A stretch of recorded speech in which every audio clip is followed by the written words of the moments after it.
The representatives of Sri Sathya Sai Institute of Higher Learning will now present a shadow play based on the life of Swami. The representatives of the campus are now offering their obeisance to Bhagwan.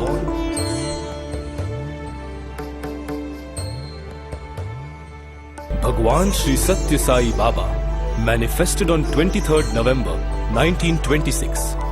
His life was an unending saga of spreading love and peace and of awakening man to his true nature. In the engulfing darkness of complexities of modern life, Bhagwan Baba's life is the beacon that instills hope and inspiration for a better and brighter morrow. Om Namah Shivaya. Om Namah Shivaya. Om Namah Shivaya. Om Namah Shivaya. Om Namah Shivaya. Om Namah Shivaya. Om Namah Shivaya. Om Namah Shivaya. Om Namah Shivaya. Om Namah Shivaya. Om Namah Shivaya. Om Namah Shivaya.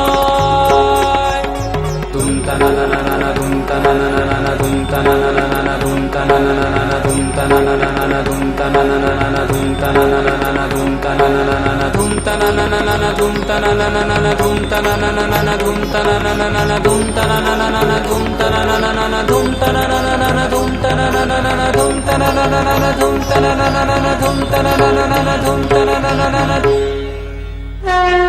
Om Namah Shivaya. There was no one to know who I was until I created the world at my pleasure with one word. Immediately mountains rose up, oceans, seas, lands and watersheds, sun, moon and desert sands sprang out of nowhere to prove my existence. Then came all forms of beings, man, beasts and birds, speaking, hearing, flying. All powers were bestowed upon them under my order. The consciousness of Shiva, the energy of Shakti, it is from the divine union of the two that the creation sprang forth. The smallest of the small, the largest of the large, He created them all at His will. The all-powerful One, the Almighty. It is from this Lord Shiva, the compassionate bestower of boons, that the sage Bharadvaja sought a blessing. On a mission to invite the divine couple to his yajna, sage Bharadvaja visits Kailasha. Finding them engaged in the Tandava Nritya, Bharadvaja waits for 8 long days. Exposure to the icy slopes of Kailasha leads to a paralytic stroke.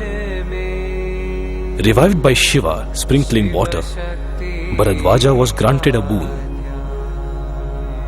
We will be born in your lineage thrice. First I alone will incarnate, followed by my incarnation with Shakti. The final incarnation will celebrate the coming of Shakti. To atone for Shakti's sin of continuing with the dance despite noticing Bharadvaja's presence, the Shiva Shakti avatar will suffer from a paralytic stroke for 8 days. I will sprinkle water on Shakti and revive the body. The fruit of Bharadvaja's penance has been the avatar of Shirdi Sai Baba, followed by Sathya Sai Baba, which we have been fortunate to witness and experience. One fine day, as Ishwaramma was drawing water from a well, she saw a radiant ball of light coming towards her and entering her being. she fainted. The Lord had chosen his mother. As time passed, mysterious intimations of the impending birth disturbed the even tenor of Pedda Venkappa's life. The household was awakened at midnight by the tambura twanging melodiously and rhythmically, and the maddala softly beating as though they were in experts' hands. Celebrations announcing the arrival of the divine incarnation had begun in their own mysterious way. The baby was aptly named Sathya Narayana and became the darling of the entire village. Soon, the fragrance of the jasmine bud filled the air. Like a lighted lamp, Sathya moved about the house, and laughter tinkled in the street when he lisped his vocabulary of sweet sounds. He kept away from places where pigs, sheep, cattle, or hen were killed or tortured, or where fish were trapped or caught. When a bird was selected to be prepared for dinner, little Sathya would run to find the bird, clasp it to his bosom and fondle it, as if the extra love he poured on it would induce the elders to relent and spare the fowl. He was called Brahmagnani, the realized soul. At the tender age of 3 or 4, this Brahmin showed that he had a heart that melted at any suffering. In later years, this compassion would translate itself into mind-boggling mega projects like the super speciality hospitals and the water project for Anantapur district. It was 1991. The Sri Sathya Sai Institute of Higher Medical Sciences, a super speciality hospital, stood firm with a clarion call to humanity. The art of healing and providing medical relief to the deserving patients should not be prized and sold in the market as a commodity. This cost must be absorbed by society itself, as it is the birthright of every diseased person to obtain medical relief. A loving, compassionate and humane approach marks the practice of medicine in Bhagwan's hospitals. These miracles of his love serve not only as a temple of healing for the body, but also for the mind and the spirit. Like all of Bhagwan's endeavors, the hospitals aim at providing an example for man to emulate. The hospitals give a new lease of life to the poor depressed masses, who return not only with recouped health, but more so with their hearts saturated with the love and peace that he bestows. As the inner thirst of man for love was being quenched by his words and actions, thirst itself, in its literal sense, had to be quenched. In the backdrop of failing monsoons and failing crops, parched lands and thirsty people, the Sri Sathya Sai drinking water supply project sprang up in Anantapur district, making available sweet drinking water to a populace that had to walk miles to fetch their daily requirement. One by one, other districts turned to Bhagwan for succor, and would he refuse? No could never be his reply. Yes, yes, and always yes, as he himself says. Right from his birth, his life was his message. When Sathya began running about in the streets, he sought out the maimed, the blind, the decrepit, and the diseased, and led them by the hand to the doorstep for some grain or food. When this was put into the beggar's bowl, the little master looked on happily. Often he would starve only because he was giving away his share of food to the beggars. Decades later, Baba would exhort members of the Sri Sathya Sai Seva organizations to perform the Narayan Seva. At school, Sathya would materialize sweets and other objects out of an empty bag. When questioned, he would say that an angel was obeying his orders. Sathya was always the example they sought. Very soon, he became the guru for all of them. After all, he was a guru for all climes, all ages.